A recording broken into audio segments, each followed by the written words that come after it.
ओम नमो नीलकंठाय। जय भोले की दोस्तों। तो आज की इस वीडियो में मैं आपको बताने वाली हूँ मासिक शिवरात्रि की पूजा विधि और इस दिन सुनी जाने वाली कथा के बारे में।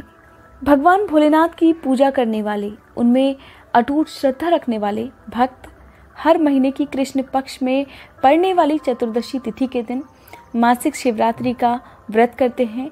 इस दिन पूरे विधि विधान से पूजा पाठ करते हैं, क्योंकि माना जाता है कि मासिक शिवरात्रि एक ऐसा दिन है जिसमें अगर आप पूजा कर लेते हैं, सच्चे मन से भगवान से प्रार्थना करते हैं, तो भगवान भोलेनाथ ऐसे में बहुत थोड़ी और कम समय में की गई पूजा से ही जल्दी प्रसन्न हो जाते हैं और अपने भक्तों को मनचाहा आशीर्वाद देते हैं।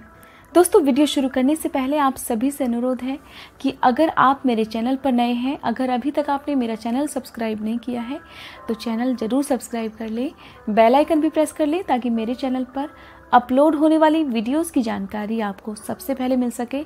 और अगर आपको ये वीडियो पसंद आए तो लाइक करने के बाद कमेंट बॉक्स में भोलेनाथ की जय लिखना मत भूलिएगा। पहले बात कर लेते हैं मासिक शिवरात्रि की तिथि के बारे में। दोस्तों, अप्रैल 2021 में 10 अप्रैल शनिवार के दिन मासिक शिवरात्रि का व्रत रखा जाएगा और इस दिन मासिक शिवरात्रि की जो विशेष पूजा होती है वो होती है प्रदोष काल के समय, यानी कि जिस समय संध्या और रात का मिलन होता है उस बेला में आपको भगवान भोलेनाथ की पूजा करनी चाहिए। प्रदोष काल भगवान भोलेनाथ की पूजा करने के लिए सबसे उचित समय माना जाता है।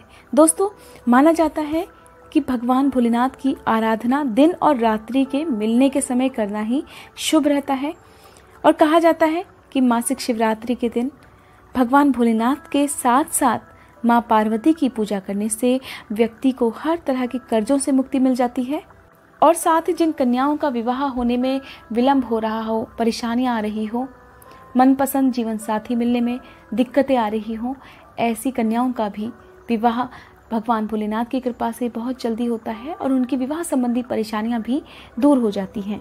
मासिक शिवरात्रि के दिन भगवान भोलेनाथ की कथाएं सुनी जाती हैं और आज मैं आपको सुनाऊंगी भगवान भोलेनाथ की बहुत खूबसूरत और सबके मन को लुभाने वाली एक बहुत ही रोचक, बहुत ही प्रिय कथा, भगवान भोलेनाथ और माँ पार्वती के विवाह की बहुत सुंदर कथा, जिसे अगर आप मासिक शिवरात्रि के व्रत के दिन सुन लेते हैं तो ऐसे में जो लोग विवाह के लिए प्रयास कर रहे हैं उन लोगों को इस काम में सफलता जरूर मिलेगी। इस कथा के बाद आपको मैं मासिक शिवरात्रि की पूजा विधि के बारे में बताऊंगी, इसलिए इस वीडियो के अंत तक जरूर बने रहेगा। दोस्तों, भगवान शंकर और माँ पार्वती के विवाह का प्रसंग बहुत ही रोचक है, बहुत ही मंगलकारी है। खासकर शिवरात्रि के दिन या मासिक शिवरात्रि के दिन जो भी भक्त इस कथा को सुनता है उसकी सभी मनोकामनाएं पूरी होती हैं। शिव पुराण में भी मासिक शिवरात्रि के व्रत का महत्व बताया गया है। कहा जाता है कि इस दिन भक्त अगर कम समय में भी पूजा कर लेते हैं तो भगवान भोलेनाथ बहुत ही जल्दी प्रसन्न होकर उनकी सभी मनोकामनाएं पूरी करते हैं, उनके जीवन के सभी कष्टों को हर लेते हैं। शिव पुराण में वर्णित पौराणिक कथा के अनुसार माँ पार्वती भगवान शिव से विवाह करने की इच्छुक थी और सभी देवताओं की राय भी थी कि पर्वत राजकन्या पार्वती जी का विवाह भगवान भोलेनाथ से होना चाहिए। देवताओं ने कंदर्प को पार्वती की मदद करने के लिए भेजा, लेकिन शिवजी ने उन्हें अपनी तीसरी आंख से भस्म कर दिया। अब तो पार्वती जी ने ठान लिया था कि वो विवाह करेंगी तो सिर्फ भोलेनाथ से। शिवजी को अपना वर बनाने के लिए माँ पार्वती ने बहुत ही कठोर तपस्या प्रारंभ कर दी। उनकी तपस्या के चलते सभी जगह हाहाकार मच गया, बड़े बड़े पर्वतों की नींव डगमगाने लगी। ये देखकर भोलेनाथ ने अपनी आंख खोली और पार्वती से आह्वान किया कि वो किसी समृद्ध राजकुमार से शादी कर लें। शिवजी ने इस बात पर भी जोर दिया कि एक तपस्वी के साथ रहना आसान नहीं है, लेकिन माँ पार्वती तो अडिग थी। उन्होंने साफ कह दिया कि वो विवाह करेंगी तो सिर्फ भोलेनाथ से ही करेंगी। पार्वती जी की ये जिद देखकर भगवान भोलेनाथ पिघल गए और उनसे विवाह करने के लिए तैयार हो गए। शिव जी को लगा कि पार्वती उन्हीं की तरह हठी हैं, इसलिए उनकी जोड़ी खूब जमेगी। अब क्या था, शादी की तैयारियां जोरों से शुरू हो गई। लेकिन समस्या ये थी कि भगवान शिव एक तपस्वी थे और उनके परिवार में कोई भी सदस्य नहीं था। लेकिन मान्यता ये भी थी कि एक वर को अपने परिवार के साथ जाकर वधू का हाथ मांगना पड़ता है।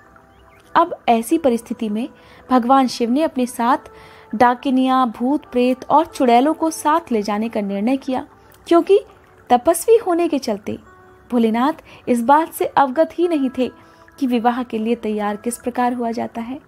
इसलिए उन्होंने डाकिनियों और चुड़ैलों को अपने साथ ले गए और साथ ही डाकिनियों और चुड़ैलों ने उन्हें अपने अनुसार भस्म से सजा दिया और हड्डियों की माला भी पहना दी। जब ये अनोखी बारात पार्वती जी के द्वार पर पहुंची तब सभी देवता हैरान रह गए।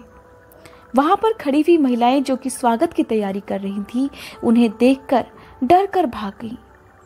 भगवान शिव को इस विचित्र रूप में मां पार्वती की मां स्वीकार नहीं कर पाई। उन्होंने अपनी बेटी का हाथ देने से मना कर दिया।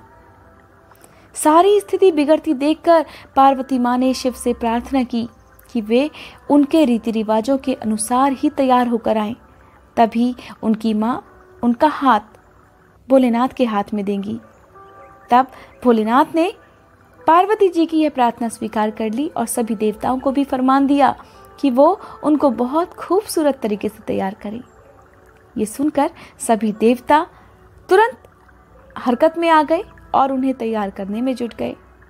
भगवान भोलेनाथ को दैवीय जल से नहलाया गया, रेशम के फूलों से सजाया गया, इत्र उनको लगाया गया और बहुत ही खूबसूरती के साथ सभी देवताओं ने मिलकर भगवान भोलेनाथ को तैयार कर दिया। अब क्या था, थोड़ी ही देर में भोलेनाथ कंदर्प से भी ज्यादा सुंदर लगने लगे और उनका गोरापन तो चांद की रोशनी को भी मात दे रहा था। जब भगवान शिव इस दिव्य रूप में फिर से पार्वती जी के द्वार पर पहुंचे तब पार्वती जी की मां ने उन्हें तुरंत स्वीकार कर लिया और ब्रह्मा जी की उपस्थिति में विवाह समारोह प्रारंभ हो गया। मां पार्वती और भगवान भोलेनाथ ने एक दूसरे को वरमाला पहनाई और ये विवाह संपन्न हुआ। दोस्तों, यह थी भगवान भोलेनाथ के विवाह की सुंदर कथा। उम्मीद करती हूँ ये कथा आप सभी को पसंद आई होगी। अगर आपको ये कथा पसंद आई हो तो कमेंट बॉक्स में भोलेनाथ की जय जरूर लिखें। अब जानते हैं पूजा विधि के बारे में। पहले जानते हैं कि मासिक शिवरात्रि की चतुर्दशी तिथि कब से लेकर कब तक रहने वाली है। 10 अप्रैल शनिवार के दिन सुबह 4:29 से चतुर्दशी तिथि प्रारंभ हो रही है और यह तिथि समाप्त होगी 11 अप्रैल रविवार के दिन सुबह 6:03 तक। इस दिन व्रत रखने वाले लोगों को सुबह सूर्योदय से पहले उठकर स्नान करना है, साफ रंग के वस्त्र धारण करने हैं। आप चाहें तो सफेद रंग के वस्त्रों का प्रयोग आज के दिन आप पूजा में कर सकते हैं। इसके बाद आप चाहें तो किसी शिव मंदिर में जाकर पूजा कर सकते हैं, नहीं तो आप अपने घर पर ही भगवान भोलेनाथ की पूजा कर सकते हैं। आज के दिन भगवान भोलेनाथ के साथ साथ पूरे शिव परिवार की भी पूजा जरूर करें। माँ पार्वती की, गणेश भगवान की, भगवान कार्तिकेय की पूजा के साथ साथ आज के दिन नंदी बैल की पूजा भी जरूर करें। अगर आप किसी मनोकामना प्राप्ति के लिए मासिक शिवरात्रि का व्रत रख रहे हैं तो आपकी जो भी मनोकामना है आज के दिन नंदी बैल के कानों में अपनी मनोकामना चुपके से बोल दें। इस तरह से आपको बोलनी है कि कोई दूसरा व्यक्ति आपकी मनोकामना को ना सुन पाए। अगर आप ऐसा करते हैं तो भगवान भोलेनाथ आपकी मनोकामना जरूर पूरी करेंगे। आज के दिन शिवलिंग पर रुद्राभिषेक करना चाहिए। जल, शुद्ध घी, दूध, शक्कर, शहद, दही आदि से आप रुद्राभिषेक करें। भगवान भोलेनाथ बहुत जल्दी प्रसन्न होते हैं। ऐसी मान्यता है कि भगवान भोलेनाथ का रुद्राभिषेक करने से भगवान भोलेनाथ मन चाही इच्छा पूरी करते हैं। अगर आप शिवलिंग पर आज के दिन बेलपत्र, धतूरा और श्रीफल चढ़ाते हैं तो आपको ध्यान रखना है कि बेलपत्र बहुत अच्छे से धुले हुए, साफ और ताज़ा होने चाहिए। इसके साथ ही खंडित फल या धतूरा आपको शिवलिंग पर नहीं अर्पित करना है। आज के दिन भगवान भोलेनाथ को शहद जरूर अर्पित करना चाहिए। इसके साथ ही भगवान शिव की धूप, दीप, फल और फूल आदि से आप पूजा कीजिए। पूजा करते समय आप शिव पुराण की कथाएं सुनिए, शिव स्तुति कीजिए। शिवाष्टक का पाठ आप या तो खुद कर लीजिए या फिर आप सुन सकते हैं। साथ ही शिव चालीसा का पाठ आज के दिन आप नियमित रूप से करें। और शिव श्लोक, अगर आपको जो भी शिव मंत्र आता है उसका पाठ आप पूजा करते समय कर सकते हैं। अगर आपको कोई भी मंत्र नहीं आता है तब आप केवल ओम नमः शिवाय इस मंत्र का मन ही मन पूजा करते समय जाप करते रहिए। मासिक शिवरात्रि की जो विशेष पूजा होती है दोस्तों, वो होती है प्रदोष काल के समय। इसलिए आप प्रदोष काल के समय पूजा करने से पहले एक बार स्नान करके स्वच्छ हो जाएं और फिर जिस विधि से मैंने आपको पूजा विधि बताई है उसी तरह से आप पूजा कीजिए। ध्यान रखना है कि इस दिन व्रत करने वाले लोगों को अन्न ग्रहण नहीं करना चाहिए, आपको फलाहार करना है और ध्यान रखना है कि आपसे किसी का भी कुछ भी बुरा आज के दिन नहीं होना है, चोरी नहीं करनी है, झूठ नहीं बोलना है, किसी भी तरह का कोई पाप आपको नहीं करना है। ब्रह्मचर्य का आपको पूरी तरह से पालन आज के दिन करना है। भोलेनाथ को आज के दिन अखंडित चावल जरूर चढ़ाएं, साथ ही अखंडित चावल की खीर का भोग भी आप भगवान भोलेनाथ के साथ साथ पूरे शिव परिवार को जरूर लगाएं। सबसे अंत में आरती करने के बाद क्षमा याचना करें। इस तरह से आपके मासिक शिवरात्रि व्रत की पूजा विधि संपन्न होती है। दोस्तों, यह थी आज की वीडियो। उम्मीद करती हूँ ये वीडियो आप सभी को पसंद आई होगी। अगर आपको ये वीडियो पसंद आई हो तो लाइक करने के बाद कमेंट बॉक्स में भोलेनाथ की जय लिखना मत भूलिएगा।